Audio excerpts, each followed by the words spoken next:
আপনার শরীরের power house বা লিভারকে কি অবহেলা করছেন? প্রতিদিন সকালে মাত্র 7টি সহজ অভ্যাসেই আপনার লিভার থাকবে একদম সতেজ। ১. লেবু পানি। সকালে 1 গ্লাস কুসুম গরম পানিতে লেবুর রস মিশিয়ে পান করুন। এটি লিভারের টক্সিন বের করতে জাদুর মতো কাজ করে। ২. Caffeine magic. চিনি ছাড়া 1 কাপ ব্ল্যাক কফি বা গ্রিন টি লিভারের এনজাইম ঠিক রাখতে সাহায্য করে। ৩. হাইড্রেটেড থাকা। সারা রাত শরীরের পানি কমে যায়, তাই ঘুম থেকে উঠে পর্যাপ্ত পানি পান করুন। ৪. প্রোটিন সমৃদ্ধ নাস্তা। অতিরিক্ত কার্বোহাইড্রেট কমিয়ে ডিম বা ওটসের মতো প্রোটিনযুক্ত খাবার বেছে নিন। ৫. চিনিকে না বলুন। সকালের নাস্তায় প্রসেসড খাবার বা অতিরিক্ত মিষ্টি এড়িয়ে চলুন। ৬. হালকা ব্যায়াম।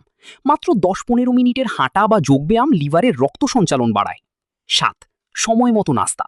খুব দেরিতে নাস্তা করার অভ্যাস লিভারের ওপর চাপ সৃষ্টি করে, তাই নির্দিষ্ট সময়ে খাওয়ার চেষ্টা করুন। সুস্থ থাকতে আজ থেকেই এই অভ্যাসগুলো শুরু করুন। ভিডিওটি কাজের মনে হলে শেয়ার করুন এবং এমন আরও হেলথ টিপসের জন্য ফলো দিয়ে রাখুন।